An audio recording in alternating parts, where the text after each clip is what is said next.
கிறிஸ்துவுக்குள் பிரியமானவர்களே, இந்த நாளுக்கான தினசரி தியான வசனம் மத்தேயு எழுதின சுவிசேஷம் 19வது அதிகாரம் 10வது வசனம்.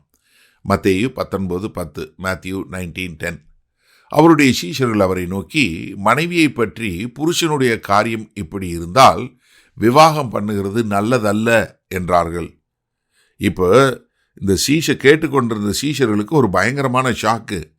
ஐயையோ, திருமணம் பண்ணுறது இவ்வளவு திருமண விவாகரத்து இவ்வளவு கடினமானதுன்னா அப்போ இதுக்கு பேசாமல் இருந்துடலாம். ஏன்னா அவங்க வளர்ந்த வாழ்க்கை நீங்கள் யோசிச்சு பாருங்க. அவங்க சமுதாயத்தில் பார்த்தது, அவங்க கேட்டு வளர்ந்ததெல்லாம் என்ன?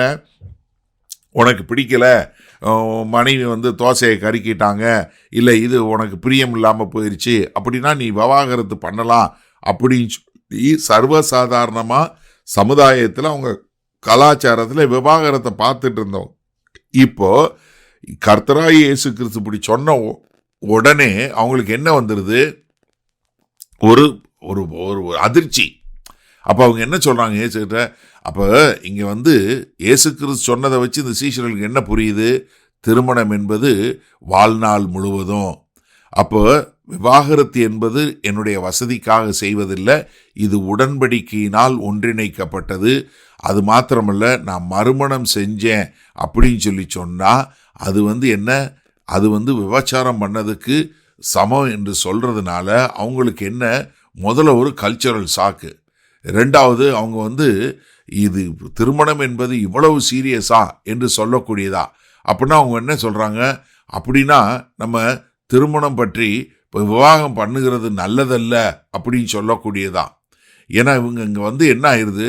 இப்போ திருமணம் ஒரு நிரந்தரமானது அப்படின்னா இவ்வளவு கஷ்டமாக இருந்தால் அப்போ திருமணம் பண்ணாமலே இருந்தலாமே. இப்போ என்ன, இந்த சீஷர்களுக்கு என்ன புரிஞ்சுட்டாங்கன்னா, கலாச்சாரத்தை பார்த்து சமுதாயத்தை பார்த்துட்டு கர்த்தர் ஆதியில் பண்ணின கர்த்தருடைய டிசைன், அந்த மேரேஜ் என்கிற ஒரு கர்த்தர் வடிவமைத்ததனுடைய அழகை தவறுதலாக புரிந்து கொண்டாங்க. காரணம் என்ன?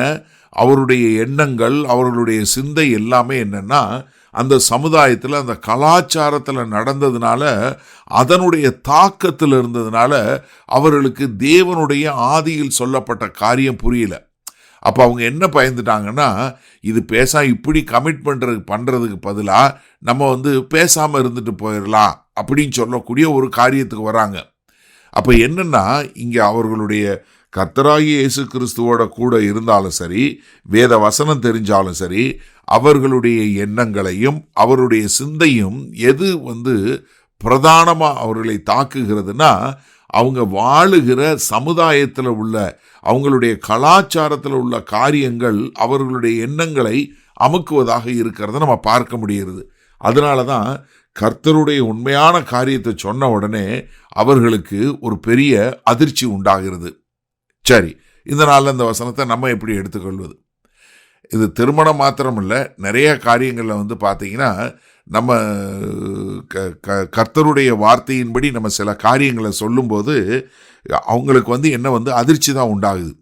இப்போ உதாரணத்துக்கு நான் சொல்லணும்னா, கிறிஸ்தவர்கள் என்று இருக்கிறவங்க தசமபாகம் கொடுக்கணும் அப்படின்னு சொல்லி சபையில் வளர்ந்தவங்க, வேத வசனத்தின் அடிப்படையில் புதிய ஏற்பாட்டில் தசமபாகம் கிடையாது, கர்த்தர் உங்களுக்கு உற்சாகமாக நீங்கள் யாருக்கு எங்கே கொடுக்க சொல்கிறாரோ அங்கே தான் கொடுக்கணும் அப்படின்னு சொல்லி சொன்னால் உடனே என்ன பண்ணுறாங்க? அவங்களுக்கு பெரிய அதிர்ச்சி.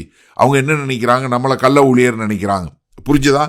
அதே மாதிரி தான் இங்கே இயேசு கிறிஸ்து சொன்ன உடனே அங்கேருந்து சீஷர்கள் என்ன நினைக்கிறாங்க?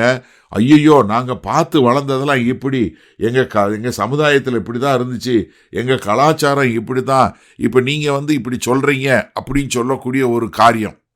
அப்போ என்னென்னா, நீங்கள் முதல்ல திருமணம் என்பதை மிக சீரியஸாக எடுத்துக்கொள்ளணும். காரணம் என்ன? தேவனாகிய கர்த்தர் அப்படி தான் எடுக்கிறாரு. ஏன்னா இது நமக்கு என்ன ஒரு எண்ணத்தை ஞாபகத்தில் கொண்டு வருதுன்னா, திருமணம் என்பது சும்மா ஏதோ லவ் வந்துருச்சு நான் கல்யாணம் பண்ண போகிறேன்னு இல்லை. இது நிரந்தரமான ஒரு கமிட்மெண்ட், நிரந்தரமானது. இது தியாகம் செய்ய வேண்டிய ஒரு காரியம், மன்னிக்க வேண்டியது, உடன்படிக்கையின் மூலமாய் நம்ம அன்பு செலுத்த வேண்டியது. அதனால என்ன பண்ணாதீங்கன்னா, தயவு செய்து நீங்கள் என்ன நினைக்கிறீங்க, உங்களுடைய காரியங்கள் நீங்கள் எப்படி வாழ வேண்டும் என்கிற ஒரு சிந்தை எதிலிருந்து வரணும்? வேத வசனத்திலிருந்து வரணுமே ஒழிய எதிலிருந்து வரக்கூடாது. நீங்கள் வாழுகிற சமுதாயத்திலிருந்தோ நீங்கள் வாழுகிற ஒரு கலாச்சாரத்திலிருந்தோ வரவே கூடாது. ஏன்னா நமக்கு என்ன, நம்ம கிறிஸ்துவை பின்பற்றுகிறவர்கள். அப்போ தேவனுடைய வார்த்தையின் அடிப்படையில் தான் நம்முடைய வாழ்க்கை இருக்க வேண்டும்.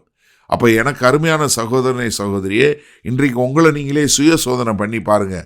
நீங்கள் எதையாவது நினச்சிங்க, ஏதாவது செய்யணும்னு நினச்சிங்கன்னா அதனுடைய காரணம் உங்கள் அங்கிள் செஞ்சாங்க, உங்கள் ஆண்டி செஞ்சாங்க, அப்பா செஞ்சாங்க, அம்மா செஞ்சாங்க, சித்தப்பா செஞ்சாங்க.